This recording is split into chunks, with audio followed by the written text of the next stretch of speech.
Let's start by understanding how was your childhood like? Can you share some? Cricket, hockey, football, squash, badminton, tennis.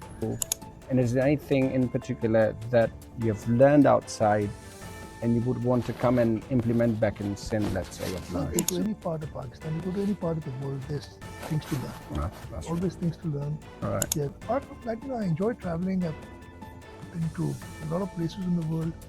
What is one thing about Sindhi culture which you think resonates most deeply with you? Sindhi society is very inclusive. If you are not in politics, what profession would you pursue? Be in teaching, Oh, that's really nice. Education, technology, Pakistan. my home. What advice would you give to a higher education institute like Sakaraibi University? That hunger for knowledge has to be there throughout your life.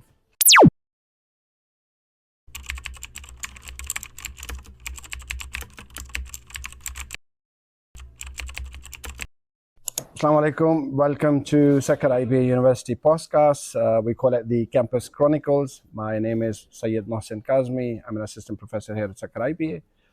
This podcast is about discovering the human side of great leaders that we have here in Pakistan and abroad. We want to understand their stories, their dreams, passion beyond their titles. Today, we are very much honored to have with us a visionary leader who has been at the forefront of Sindh, a man who have worked and have impacted countless lives across the province and in the country. Chief Minister Sindh, Syed Murad Shah. Assalamu alaikum, sir. Thank you for taking time out. Assalamu alaikum. Thank you for having me. Thank you, sir. You have a remarkable career in terms of politics. You have done incredible initiatives in the government, led the government of Sindh to different heights. But today we are taking a step back. We want to meet the Murad Ali Shah not as a political leader, but as a father, as a son, as a brother, as a friend. Let's start by understanding how was your childhood like? Can you share some memories of it? Bismillah ar-Rahman ar-Rahim. First of all, thank you for having me here. Thank you, sir. My childhood, I'm fortunate that Allah Almighty has given me a very good life till now, and I'm grateful for it. As a child, I was born in Karachi. My parents had recently moved to Karachi. My father had recently moved after his marriage. He was an advocate of the High Court of Sindh. He gave all my siblings, all his children, the best of education. So I started off my first year, the kindergarten, I studied in Hyderabad, St. Bonaventures. When I came to Karachi, I went to a private school called Brooklyn Private School. And from then on, I did my matriculation from St. Patrick's High School, went on to do my intermediate at DJ Stanford Science College, and then my engineering degree from NED University. So I said I was very fortunate as a child. I was studious. At the same time, I played all kinds of games. So I've been a sportsman. I've played whatever game you can think of. Oh, that's nice. Cricket, hockey, football, squash, badminton, tennis. So I've had a very good childhood. Excellent. From your education, Hyderabad to Karachi, and then you went on pursuing your master's at Stanford, as I recall, structural engineer, and then a degree related to management economics. What drove you to choose this path? The movement. I always wanted, I did not always want to become an engineer. I wanted to become an Air Force pilot. Oh, that's really nice. Fly planes. Unfortunately, I never went in that direction. As a child, I wanted to be a pilot. A pilot? I never tried to become a pilot, as things would have it. I was very bad at drawing. Okay. So medicine was out because you had to draw a lot. Draw the figures along the side, yeah. And in engineering, it's more calculated drawing with a scale and with instruments, so it was easier. So I chose engineering. I was good at mathematics, so I chose engineering. I went to study as a civil engineer, and I liked what I was doing. I still love my school days, my college days, my university days. I learned a lot at all the levels. I'm indebted to my teachers, may it be in the school, college, or the universities. And once I got into ND University, I got really interested in engineering education. After graduating, I wanted to do a master's. I had an interest in structural engineering, so I got admission at Stanford. I went over and did my master's at Stanford and came back immediately. I did not work there at all. And I came back and I joined. I was already in the government departments. I was working for the Water and Power Development Authority. 2 or 3 years, actually longer than that. About 5 years after working as an engineer, not that I didn't like the job, but I thought I needed to get more training in economics and in finance. So right. I opted for a second degree. There again, the department at Stanford was called Engineering Economic Systems. Now the name is changed to Management Science and Engineering. So I applied for that course. I got in, and I did a second master's. And what I did there was focused or specialized in finance. And from then on, I came back to Pakistan. I actually got an opportunity while I was there at a bank, and they asked me whether I would be interested in working in Pakistan. I said, I'd love to do that. So I came back to Pakistan, and I started working for Citibank in Karachi. From there, I went to Citibank in London.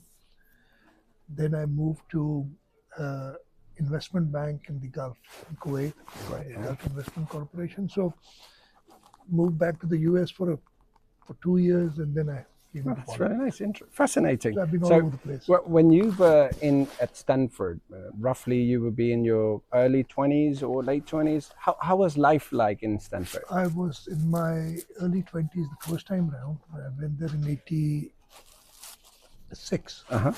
So I was 23, 24 years old at that time, mid-20s. And it was an experience which obviously shaped me. The good thing about these high-pressure schools, and I'm sure IBA is the same, is they put you into so much pressure that they bring the best out of you. Yeah, that's right. And that is what happened at Stanford. I remember before going there, when I was studying at NED, remember a few nights where I had to be up all night at NED University trying to study. But at Stanford, I don't remember a night where I wasn't up all night preparing for work, and a few hours of sleep that you used to get you would cherish that. So they really pressurize you into bringing the best out of you, and that experience has helped me till now. Excellent, really nice. So, I mean, you went through a routine where you were continuously pushed beyond the limits.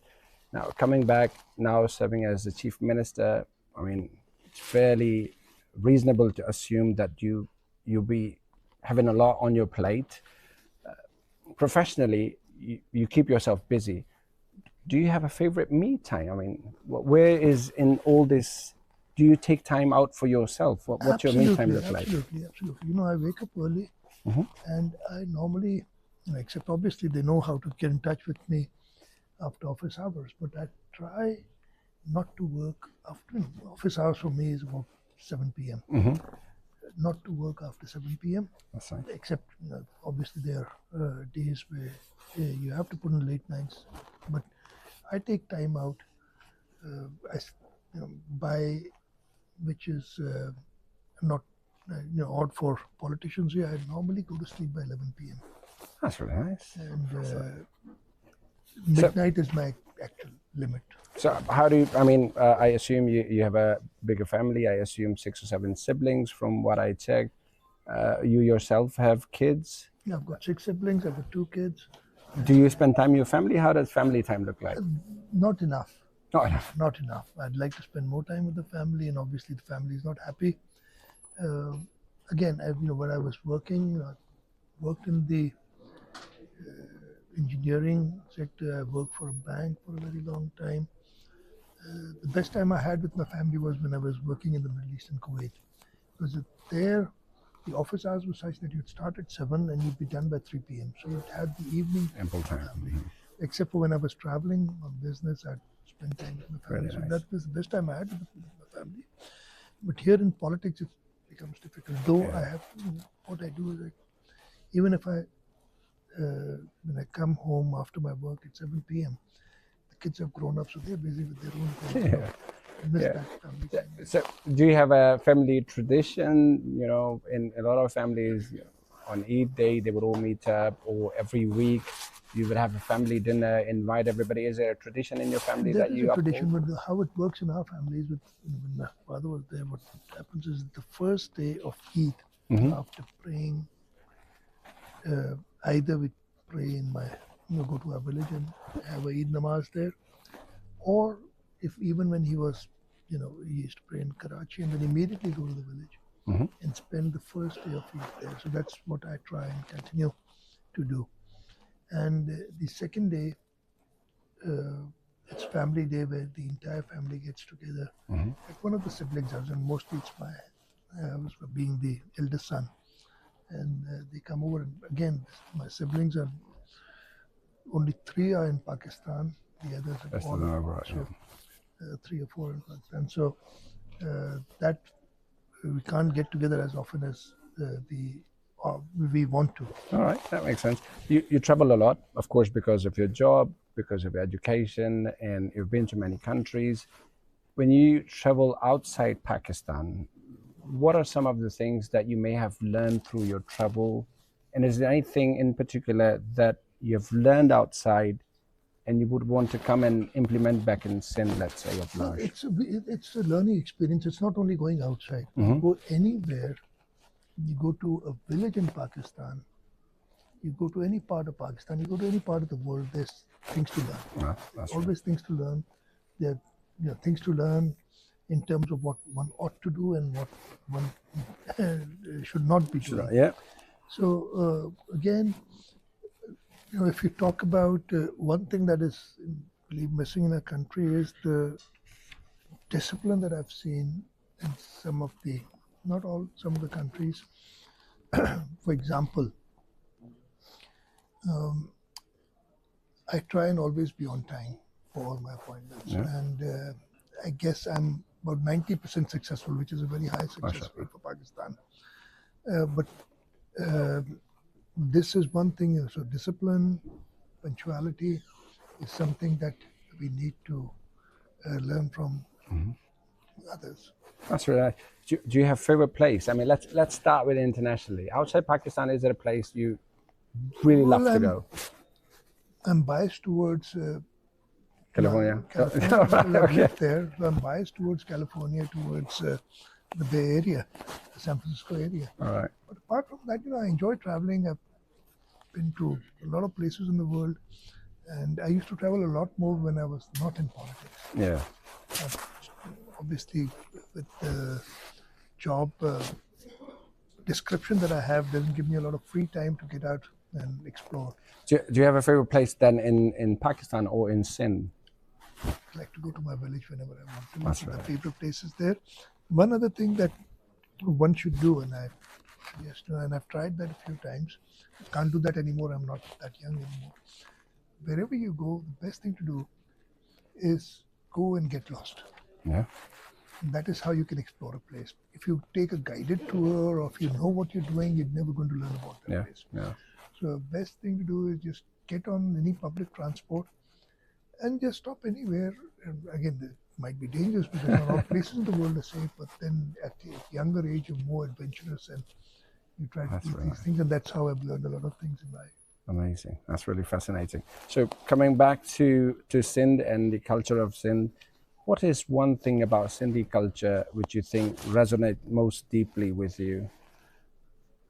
Sindh is a very pluralistic society. It's an inclusive society, and I think that is one thing.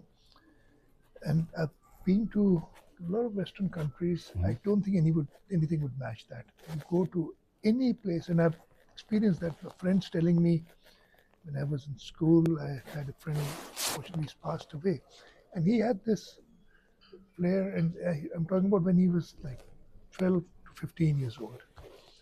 He would just go out to any part of Pakistan and go to any town, any village, and make himself a guest there. And what he told me was that Sindh is the only place in Pakistan where, and he actually went to a place near my village, and he stayed with them for a week. Oh, that's nice. So the Sindhi society is very inclusive, it's very hospitable, and unfortunately, some values have changed over years. But despite that, I still believe that it's we've got acceptability of all kinds of people, all kinds of religions in the province of Sindh. So that is what strikes in. Excellent. That's the uniqueness that we have. Excellent. Now, we enter into, let's say, a fun segment. I would shoot out some questions at you. Let's see. I'm not very good at You're not good at rapid fire. Let's give it a try. Let's say tea or coffee? Tea. One food that you cannot resist? Can't resist any kind of. Okay. I like all kinds of foods. If you were not in politics, what profession would you pursue? First, not in politics, I'd probably be in teaching. Oh, that's really nice. Because I'd like Makes me teaching. happy. I used to actually teach also when I was in my university, and later on at Stanford, I was a teaching assistant, and I used to love taking classes. Interesting. That's really So I would nice. probably be in teaching. I'm not sure. And All right. so before entering into politics, I worked as an engineer. I worked as a banker. But if I wasn't doing all these things, I would probably be teaching. There's a lot that we don't know about you. I mean, is there anything about your personality you think people may not have understood it correctly, or this is something they should know about me? Well, I think I'm very happy with what The way things are going. All right, let's go with this. What comes to your mind when you hear these words? Sindh, My home, love, family, happiness, the world. life. Come on, don't overthink. No, I'm not. Life, this. Okay, life. let's go with it. Family, Family is love. love, education, Technology, Pakistan. my home.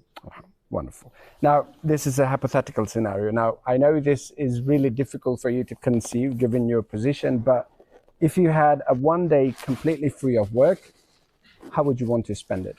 I've got many days free of working. Okay, It's not that I'm that's busy really all nice. the time. I try and take time out. But there's so much to do. So it's not a free day at all.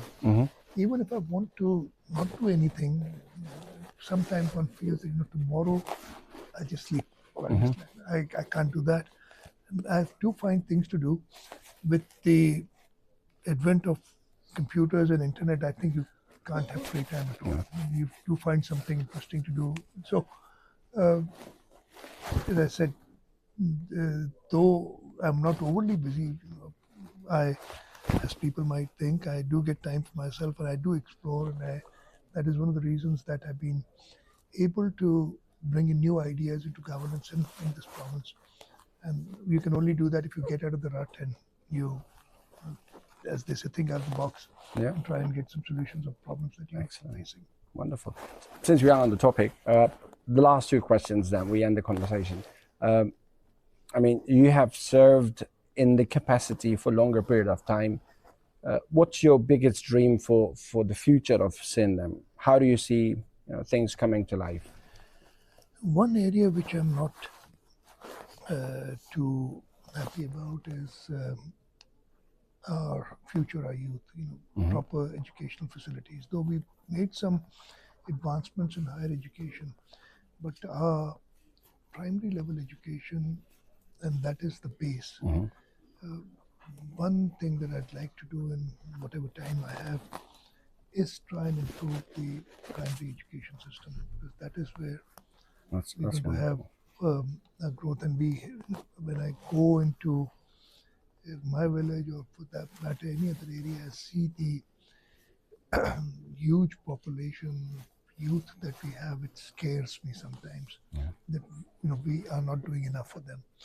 So we have partnered with Government of Sindh as Sakaraibi University. We have a program called the Sindh Talent Hunt program, where you and your government have supported quite a lot. You inaugurated today's distribute certificate in PITP, which is another initiative, and there are many more. What advice would you give to a higher education institute like Sakaraibi University going forward, to go in hand with your vision? Institutions like Sakkar IBA are our sort of flagship institution, if you call it that. What we need to do is, and Sakkar IBA is already doing that. You have campuses all over the place, and all over Sindh. We'd like to increase that again with government support, and try and provide good education to. And this all started in the 90s when we needed a higher education, state-of-the-art education institute in Upper Sindh, and Sakkar was chosen, and Sakkar IB came into place. Now we need institutes like this all over Sindh. So open more campuses. Secondly, go into more productive kind of education where the students, once they graduate, find productive opportunities, good economic opportunities to sort of take care of themselves, and families, and this province and this country. As we close this, what is that one message you would like to share with our students, especially with our students at Sakaraibi University? I've seen very bright students here, and they've done well for themselves, and they are a source of inspiration for others. What I would, tell them is never. For example, I tell you about myself. I never get tired of learning, and I don't think I know enough yet. So that hunger for knowledge has to be there throughout your life, from cradle to grave, as they say, you learn, and that is what they should be doing. And secondly, don't keep that knowledge to yourself. Excellent. Share that knowledge. The more you share, the more you're going to learn. Because you not only learn from your teachers, you learn from your peers, you learn from people who have not been that fortunate in getting a good education. And I've learned all my life. Thank you, sir. That is the message that I'll give to this. Thank you. Excellent advice. Thank you for taking the time out. Thank you for coming to us. It's been a privilege having Chief Minister Syed Murad Ali Shah here with us. We hope this conversation would inspire our viewers, our listener. Until next time, stay curious, keep growing. Thank you very much. Ciao, ciao.